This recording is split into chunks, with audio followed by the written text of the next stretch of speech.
Alors voilà, donc comme vous pouvez le remarquer, la vision de ces toiles confirme ce que j'ai entendu dans le passé, à savoir qu'une œuvre d'art est faite pour être admirée et non pas pour être commentée. L'art d'Issacham, comme n'importe quel grand art, n'a pas besoin de discours pour le dire. Il parle lui-même, son propre langage, et il nous parle directement, s'adresse généralement à nos cœurs, avant de s'adresser à notre raison. Il y a plusieurs portes d'entrée à l'univers artistique d'Issacham. Celui que j'ai choisi est une approche plutôt simple, qui est celle de la biographie, même si la biographie présente ses propres difficultés et ses propres défis. Et lorsque j'ai réfléchi à comment approcher la biographie de cet homme, je me suis dit qu'il serait peut-être intéressant d'y avoir accès à travers deux expériences traumatiques qui ont été les siennes et qui ont, je crois, marqué à la fois sa vie et son art. Une expérience personnelle, traumatique, mais aussi l'expérience d'un traumatisme collectif sur lequel j'aurai à revenir. Troisième point, je crois important lorsqu'on parle d'Issacham, eh bien, je crois que son art est précurseur de ce qu'on a commencé à appeler à partir des années 80 le postcolonialisme. Vous savez,Issacham est décédé en 1985 et peut-être que s'il était vivant, il ne serait pas d'accord de m'entendre dire qu'il est précurseur d'un courant de pensée, d'une certaine vision du monde qui a été articulée, mise en forme bien après la production de son art. Mais néanmoins, je crois qu'on peut se permettre de forcer cet aspect sur lui à partir du moment où je suis profondément convaincu, et je vais essayer de le partager avec vous, que Issacham était réellement un précurseur de ce que nous appelons aujourd'hui postcolonialisme, et j'aurai à revenir sur cet aspect aussi. Alors, on va commencer avec une photo. C'est une photo de la famille d'Issacham qui a été prise ça doit être la fin des années 30. Issacham est né en 1928 dans un petit village à côté d'Esfond, en Kabylie, sous l'occupation française. Il avait quatre frères, 5 sœurs. Son père était propriétaire d'un bain mort à Rizen, donc dans une autre ville à l'ouest de l'Algérie, donc pas en Kabylie. Et il a commencé à vivre avec son père dans cette région du pays. On peut dire que selon les standards de l'époque, Issacham a eu une enfance heureuse. C'était un enfant qui mangeait à sa faim. On ne peut pas en dire autant pour la majorité des enfants de l'Algérie à l'époque. Il allait à l'école.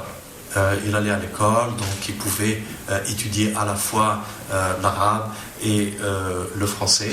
C'était donc un enfant, un enfant plutôt privilégié comparé à ce qu'il y avait à l'époque. Et il dessinait un peu. Il dessinait un peu à l'école, et puis il y a une anecdote intéressante, c'est que dans les années 40, l'Algérie était sous l'occupation française et la France était sous l'occupation allemande. Et les gens qui dirigeaient l'Algérie, par excès de zèle, ont prêté allégeance au régime de Vichy. Le régime de Vichy, qui était le régime collaborateur en France, à la tête duquel se trouvait le maréchal Pétain. Et à l'école où allait Issacham, on leur a demandé de dessiner le portrait du maréchal Pétain. Il y avait un concours. Alors, le jeune Issacham ne savait pas de qui il s'agissait. Et bien sûr, quand on sait son parcours et son engagement politique futur, il est clair que s'il savait qui était le maréchal Pétain, il n'aurait jamais fait le portrait. Ou alors, il aurait fait un portrait assez coloré, disons, du maréchal Pétain. Bref, il dessine cet être ignoble et finit par recevoir le premier prix. Isserham reçoit le premier prix à l'école, là il a fait le meilleur dessin. Et dans le quartier où il habitait, le bruit a couru que le petit Isserham a reçu ce prix-là. Et alors, d'après ce qu'il raconte lui-même, les gens du quartier venaient le voir avec des photos de leurs proches, ou alors eux-mêmes pour lui demander de faire leur portrait. Donc voilà comment est né l'artiste, hein, comme portraitiste de quartier, alors qu'il était enfant. Donc voilà. Mais on va voir plus tard dans la présentation quels ont été les autres facteurs qui ont, si vous voulez, façonné Isserham, l'artiste. Alors, qu'est-ce qu'on voit ici sur la photo? On voit son père, sa mère, okay? On le voit lui. Il est là avec ce couvre-chef, un tarbouche, généralement rouge. Et on voit donc son frère, ses sœurs. Puis je voudrais attirer votre attention sur son index. Son index qu'on voit déjà ici, l'index de la main droite. J'y reviendrai dans un moment. Comparons cette photo, si vous le voulez bien, avec un tableau du début des années 60.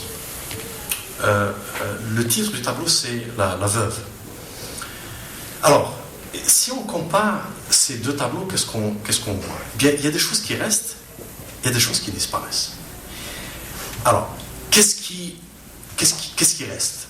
Il reste la femme qu'on voit ici avec le même foulard noué de façon un peu fantaisiste.